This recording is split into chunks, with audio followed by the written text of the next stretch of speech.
Чыныгы жашоодон алынган тасма. Каармандардын аттары өзгөргөн.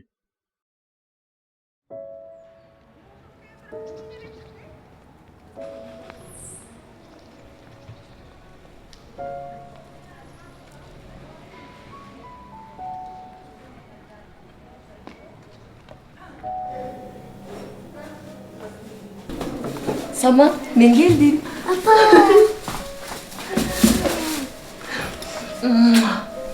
Балам, түндө кандай уктадың?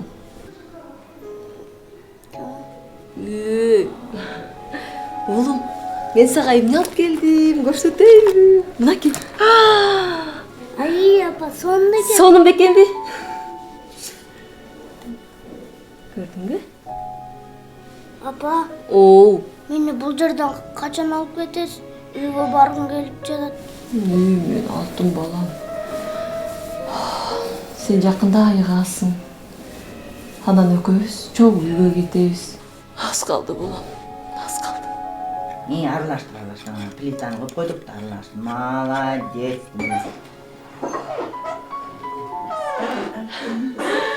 Фатима. Апам келди. Кана чечин. Апасы чечинсин. Hadi Gel oğlum. Gelçi bana. Bargısı gelmeydi. Oğlum. Men altın kızım bu. Gel oğlum. Buna gel. Кандай арып келдиң? Самат кандай болуп калыптыр? Доктор biraz абалы начарлап бартат дейт. Дагы бир химиотерапиядан өтүш керек. Ал үчүн бизге көп акча керек. Майраш, Урматка жолугушуп барганда машинаны сата ал деп айтпайсыңбы? Ансы деле гаражда чаң басып турбайбы? Макул айтып көрөйүн. Бул оюнчуктардын баарын эле атакем сатып берди дейт го. Апасы эчтеке сатып бербептир,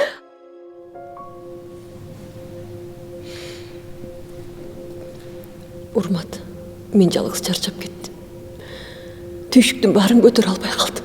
Болды Гило. Кичине чыдай тургула. Адвокат айтты.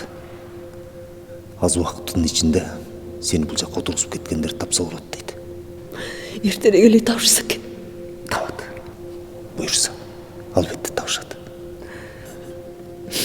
Урмат, Самат үчүн зарыл акча керек болот. Ал үчүн машинаны сатсак кандай дейсиң? Майраш. Эгер керек болуп атса сатыш керек.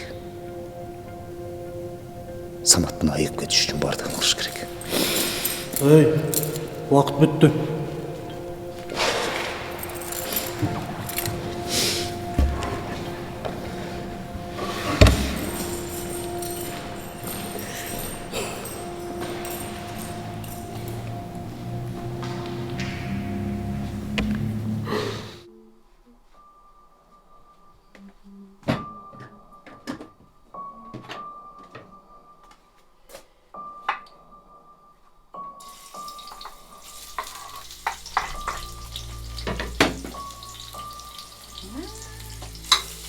İyi ama su ısıtıp dayanıp koydum.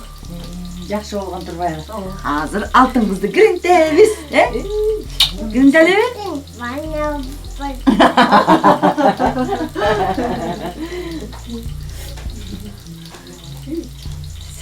Түшпө, ай, жыгылып кетесиң, кел. Бас бер. Бияка кел, мен оюнчуңду карачы. Мен жүйүм. Кетти, тияк, алып келе калчы. Алып кел, бар. Ошо жигитти. Фатима.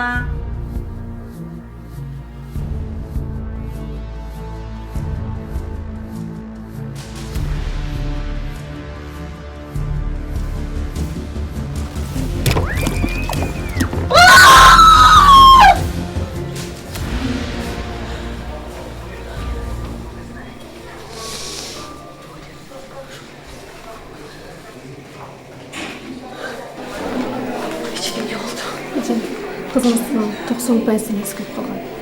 Колдон келген аракетти кылдык, бирок сактап кала албадык. Жок эчик. Кайрат кылмас. Жок. Кайрат кылмас.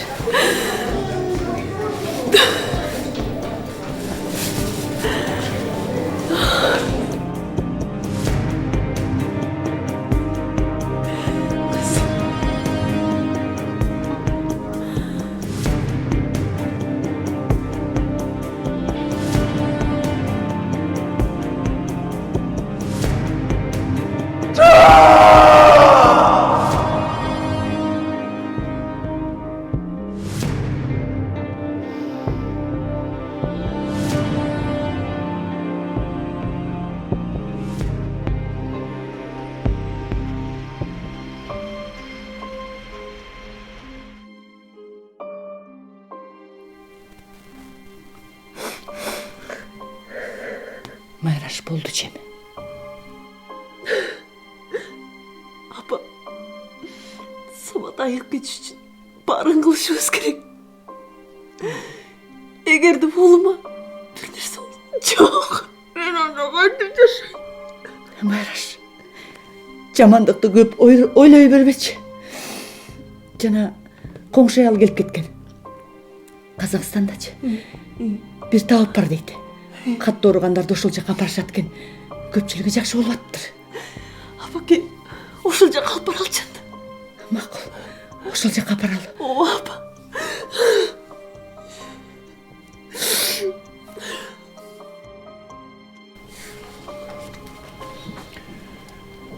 Уулуңузду азыр ооруканадан алып чыгып кетүүгө болбойт. Абалы начар. Уулуңуз биздин көзөмөлдө дайыма болуп туруш керек. Уулум силерде 1 жылдан бери жатат го. Эч кандай жылыш болгон жок. Ай, уулуңду азыр бир абалда сактап туруш керек болуп жатпайбы? Ой байке, жоопкерчиликти өз мойнума аламын. Уулумду ооруканадан алып кетип жатам деп кол коюп берем. Бериңизчи кагазыңызды, кол коюп берейин. Мен сизди түшүнүп жатам. Сиз эми баягы колдон келгенде жасап уулуңузду сактап калайын деп тырышып жатасыз да. Ооба. Бирок мен сизден суранам. Дагы бир жолу ойлонуп көрүңүзчү. Мен ойлондум. Баарын чечип койдум.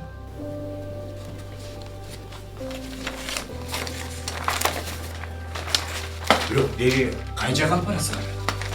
Мен дагы бир жолу суранам. Дагы бир жакшылап ойлонуп көрүңүзчү.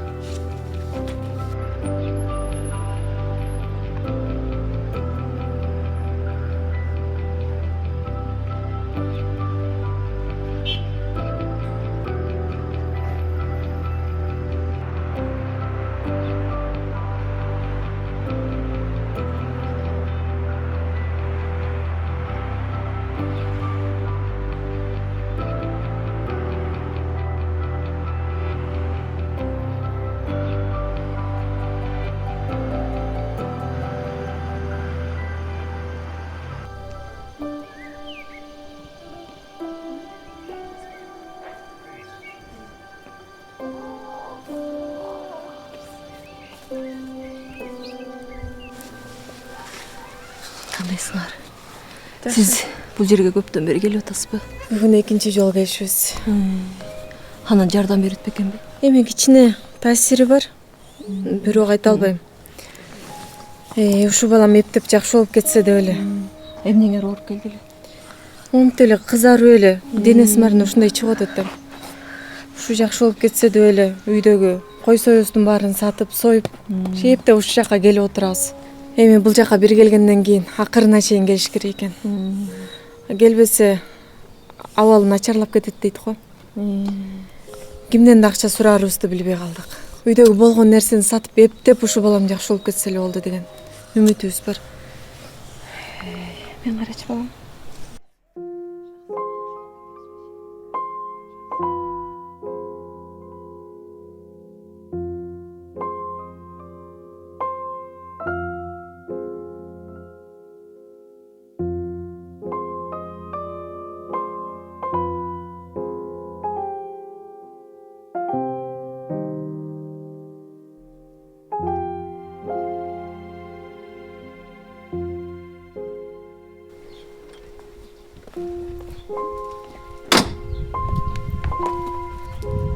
Апа, мен өзүмдү жакшы сезип калдым. Ооруканага баргым келген жок. Ал жакта ийне сайышат экен. Ооба балам, эми бизге оорукананын кереги жок. Сен жакында жакшы болуп айып кетесиң, балам? Жүрү кеттик, жүрү кой.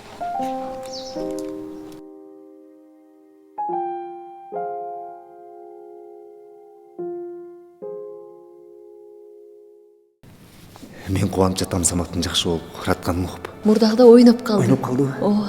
Мурункудай жакшы уктап калдыбы? Тамакты жакшы ичип атабы? Ооба. Табып жарым жыл тынбай келип турушуңар керек дейт. Ал үчүн бизге көп суммада акча керек. Акча. Бирөөдөн карыз калып туралыкпы? Мен жакында бошоном. Ошондо иштеп баштасам, балким кутуларбыз. Урмат, үйдү сатсак кантет?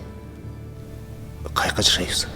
убактылуу Батирде жашап турсак, анан мурункудай кайра бизнесибизди баштайбыз. Майраш,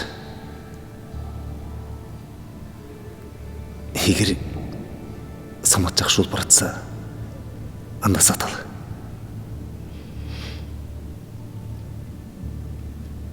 Бизге баарынан да Самат кымбат эмеспи? Ооба.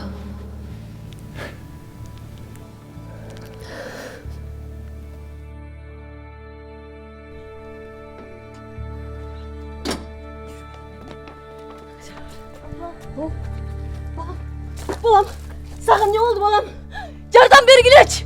Жардам беріңіз! Что случилось? Білмеймін, саған не болды? Көзімді ашты. За чего? Эдешка, позови. Балам, не болды саған? А что?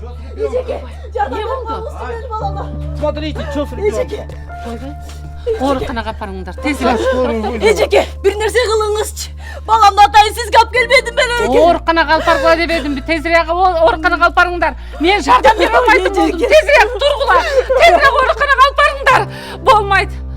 Ойбай, жардам бере алмайтын болдум мен.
Balam, beni geçir. Kızım, beni geçir. Ben sizlerді сақтап қала алған жоқмын.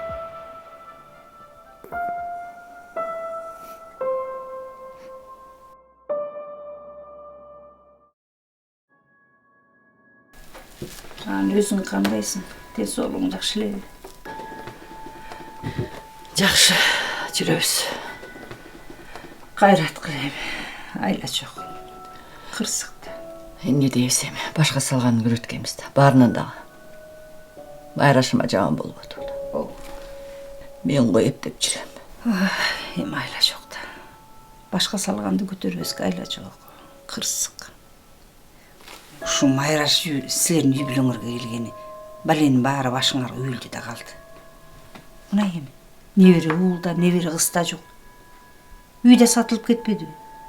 Кара жолдой бирөө болду ушул.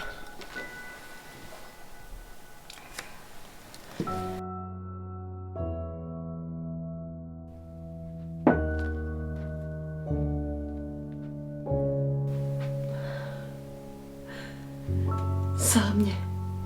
Біздің қайғымыз бары бербе. Сен болса арақ içесің. Мен сені жек көрем. Мен сені жек көрем.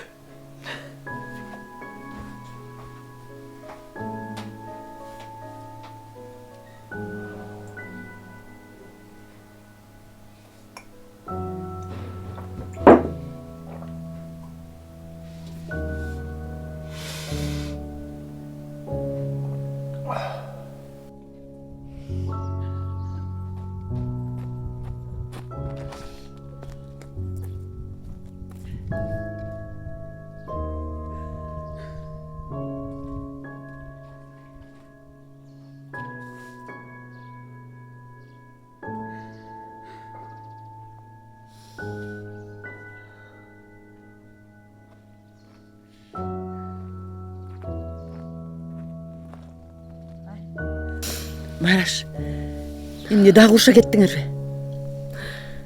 Апа, мен өзімді кечире албайм. Өмірімнің аяғына чейин мен сақтап кала албаган балдарымдын алдында өзім күнөөлүү сезип жүрүп өтөм го, апаке. Мараш, мени кечирчи. Мен сени ошол табыпка апар дебегенде мындай окуя болбойт болчу. Биз өзүбүздү бири-бирибизди кечиришибиз керек, балам. Байкуш неберелер асманда. Уга келгенде биз да алар менен кездешербиз. Ушундай оорсуну силердин турмушуңарды бузбаш керек, балам. Силер деген жашсыңар да, дагы балалуу болосуңар. Урмат экөөңөр бири-бириңерди колдошуңар керек.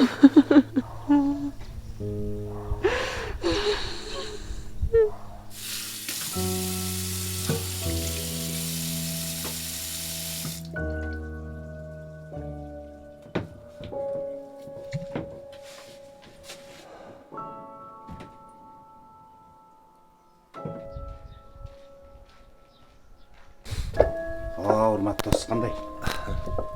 Шекер шоя. Жакшы. Сенден кабар алып коюн деп эле келген.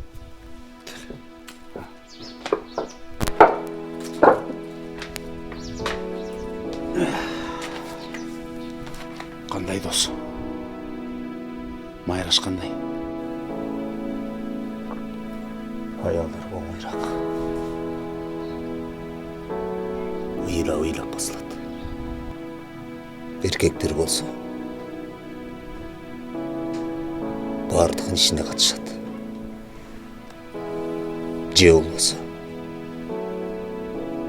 арактан чыгарышат. Билесиңби, Шекер? Балдарымды эстесем ичим өрттөнөт. Күйөт. Мен күнөөлүмүн. Мен өзүмдү күнөөлүү сезем. Мен күнөөлүмүн бар. Жок досум, андай эмес. Түшүнөм досум. Мен баарын билип, баарын көрүп турам. Мына мен да жол кырсыгынан агыман ажырадым. Оорудан атаман ажырадым. Анан калса жубайыман ажырадым. Өзгөчө элдин баары кеткенде жалгыз калганда жаман болосуң. Билесиң досум, мен өткөндө илгери бир болгон окуя тууралуу угуп калдым. Ошол убакта адамдар кыйынчылыктарды, адашууларды, жамандыктарды жана өлүмдөрдү көрүшүп зар какшап ыйлашкан экен. Ошондо ошол адамдардын арасынан бирөө асмандагы теңирдин үнүн угуптур. Теңир ага мындай деген экен: мен сенин жолдоруңду көрдүм. Мен сени айыктырам. Мен сени алып жүрөм. Мен сенин кайгыларыңдан сооротом. Мен алыстагы дагы, жакынкылардагы дагы жүрөктөрүнө тынчтык орнотом деген экен. Ошондо ал адам теңирдин үнүн угуп, жүрөгүндөгү болгон кыйынчылыктардан баарынан сооронуп, болгон кайгысынан арылган экен. Жүрөгүнө тынчтык келиптир. Ишен досум, сени Кудай көрүп турат. Сенин болгон кайгыларыңды Кудай өзүнө алат. Кудай сени сооротот досум. Бардыгы жакшы болот. Кайгырба. Жакшы болот. Рахмат. Рахмат, Шекер.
Байраш, мен саған айтайын дегенім, мені кешірші. Кешір мені. Сенің қайғыңды тең бөліше албағандығым үшін кешір.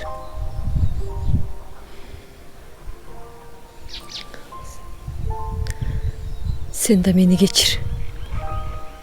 Seni günölөгөнүм үчүн.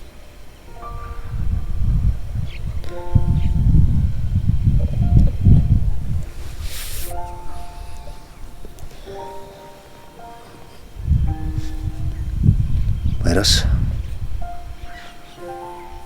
немесе мындай кылалы. Бул абалдан чыгалы. Антпесе соолубузду жоготуп алабыз. Бул кайгыдан, бул абалдан чоң чаран чыгалы. Баары жакшы болот.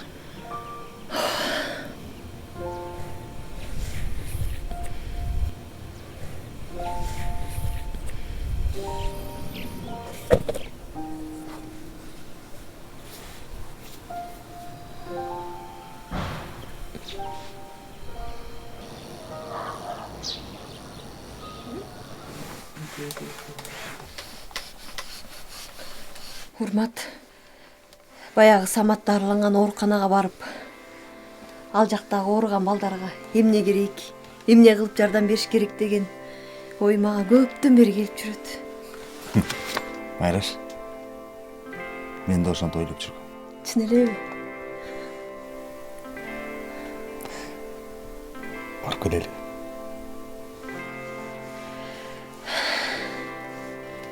Бирок ал ооруканага бак кайра барыш мага абдан оор. Анын ичине кирмек турсун. Эстегим да келбей кетет.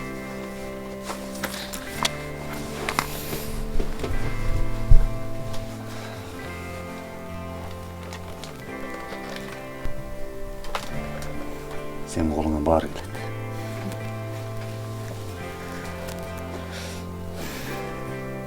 Экөөбүздүн колубуздан баары келет.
Кайгы деген бул көпчүлүк нерселерде биринчиден жоготуу, жакын кишисин жоготуу, эне үчүн баланы жоготуу, бала үчүн энени жоготуу, аял үчүн күйөөсүн, күйөөсү үчүн аялын дегендей эң жакын бир тууганын жоготуу деги эле ар бир жоготууда ар бир киши өзүнчө кайгы мұң тартат экен да.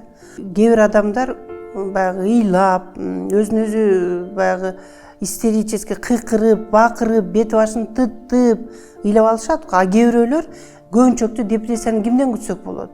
Ошолдай унчукпай калган адамдар, өзүн өзү кармап, унчукпай, баягы бир точканы карап, эзооп, баардык нерсеге кайгы мындай бекапар карап калган адамдан биз кийинки баягы убакыт өткөндөн чоң бир стресс, депрессияга түшүп калышын күтүшүбүз керек экен да. А бизди башкача айтышат. Карасаң тигинин көзүнөн жашы деле чыккан жок, боору таш экен, ыйлабай эле отурат деп көбүнчө аларга көңүл бурбастан баягы бакырып, кыйкырып, өзүн өзү жоготуп, тытынып аткан адамдарды барып суу чачып, карашып, кеңешин берип минтип башташат. Ошон үчүн мындай көбүнчөктү ошол баягы бейкапар болуп, эч нерсени ойлонбой бир жаман акыбалда отуруп калган адамдарга көңүл буруш керек. Ар бир этабында, кайгы тартуунун ар бир этабында алып көрсөк, кандай жардам керек бизден. Биринчи этапта баягы ыйлап, сыктап, же болбосо эч нерсе жок момдоп отурганда биз көбүнчө өзүн өтө эле кетип ыйлап аткан кишилерде эмне дейбиз? Көп ыйлаба, көп чыңыра бербегиле, маркумду баягы сөгүн алып баратканда да үнүңө чыгарбагыла, шарият боюнча ыйлаганга болбойт деген сайын ошол адам кайгы муңун ичине салат экен. Баягы тыюу болбош керек. Каалаганда ыйласын. Баягы ушундай сөз айткандан көрө жанында жөн эле отуруп, ошол киши жөнүндө жакшы сөз айтып коюш керек экен. Ошол киши жөнүндө жакшы сөз айтаса до конца угуп коюш керек экен. Анан баягы жыл күн өткөн сайын баягы адамды алаксытканга аракет кылыш керек экен. Баягы иши бар да, иши болсо ишине чыгарып, ишке алаксыттырып, баягы эле тиричилигине кайрадан акырынан кошконго аракет кылышыбыз керек экен.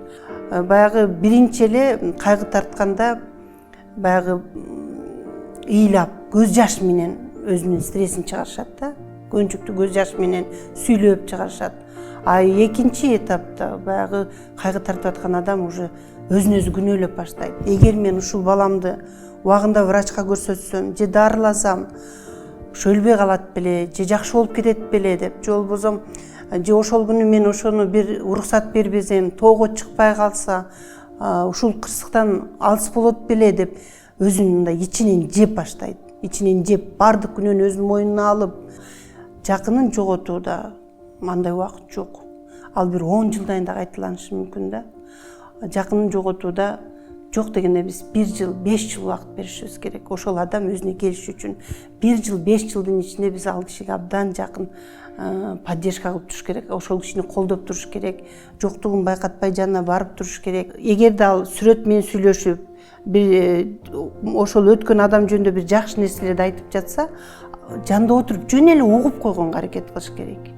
Ошондо уга турган киши болуш керек. Себеби дегенде ал өзүнүн жалгыз калганын сезбеш керек. Жанында адам бар экенин сезиш керек. Эгерде стресстен, депрессиядан чыкпай калган адамдар болсо, тартынбай эле психологдор, кадимки эле дени сак адамдарга жардам берүүчү специалист алып келип психологдон жардам алганга аракет кылгыла. Эгер силер жакын кишилериңерге жардамды убагында кыла албай калсаңар, андан кийин жашоодун уланып атканын, кайрадан жашоо башка болуп атканын түшүндүрүү жолдорун кыласың. А эгерде ага да болбостон баягы кандайдыр бир клиникалар пайда боло баштаса, баягы өзүн сезбей, ары басып кетип, бери басып кетип, же мөрзөгө кечке барып эле отуруп ыйлап сыктап калса, анда уже психиатрдан лечение алганга туура келет. Анда уже баягы психологиядан убагында көрүнбөй калган, глубокий, баягы тереңдеп кеткен депрессиянын түрү деп айтабыз да. Ал убакта албетте психологдун жардамы азыраак болуп калат.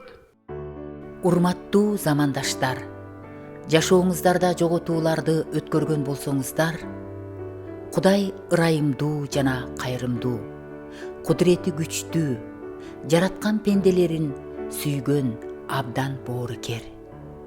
Кудай айтат: силердин кайгыдан кыйналган, зар муңга толуп ыйлаган жүрөгүңөрдү, сезимиңерди жумшартып, жан дүйнөңөрдөгү азаптан бошотом. жүрөгүңөрдүн ыйын аарчып сооротом. Мен Кудай өзүм силердин сооротуучуңар болом. Өзүмдүн улуу кучагыма алып силерге тынчтык берем дейт. Ооба, урматтуу замандаштар, бир гана Кудай толук жардам бере алат. Ылайым ар бир ыйлаган пендеге Кудайдын гана толук айыгуусу келип, кубанычка бөлөнсүн деп каалайбыз. Кудайдын чексиз сүйүүсү менен мээримин кабыл алыңыздар.